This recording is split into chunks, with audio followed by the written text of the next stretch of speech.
భోగి రోజు ఇలా భోగి మంటల్లో వేడి చేసిన నీళ్ళతో స్నానం చేయడం చాలా మంచిదని చెప్తారు. మా మమ్మీ అయితే పొద్దున్నే దోశలకైతే రెడీ చేసేస్తుంది. రాయలసీమ సైడ్ భోగి అంటేనే దోశలు కదా, సో ఇంకా దోశలకైతే రెడీ చేసే లోపు నేను రెడీ అయిపోదామని చెప్పేసి మా మమ్మీ శారీ తీసుకున్నాను.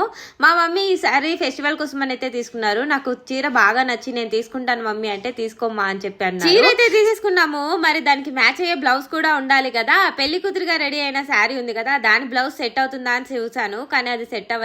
తర్వాత మిగతా 2 బ్లౌజులు ఉంటే వాటిలో ఒకటి సెలెక్ట్ చేసేసుకునేసి నేనైతే వేసేసుకున్నాను. అవును, భోగి మీరెలా సెలబ్రేట్ చేసుకుంటారు? మేమైతే చిన్నపిల్లప్పుడు భోగి అంటే మా నాన్న పొద్దున్నే లేచేసి భోగి మంట స్టార్ట్ చేస్తే మేము ముగ్గురం వెళ్ళేసి కూర్చొని టైం స్పెండ్ చేసి కట్టెలు అవి ఉంటాయి మంటల్లో వేసుకుంటూ చాలా జోకులు చేసుకుంటూ బాగా ఉండేవాళ్ళం అనమాట.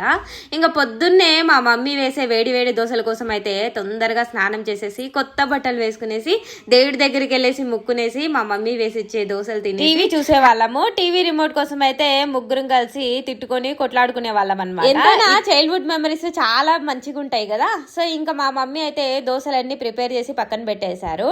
ఇంకా నేను కూడా ఒక వేడి వేడి దోశ వేసి మా శ్రీవారికి అయితే ఇచ్చాను. అవును, ఆ వీడియో చూసారా? మా ఆయనకి చిన్న సర్ప్రైజ్. మా భోగి అయితే ఇలా సెలబ్రేట్ చేసుకున్నాము. ఇంకా సంక్రాంతి వీడియో నెక్స్ట్ వస్తుంది, చూసేసి ఫాలో చేసేసి లైక్ చేయండి.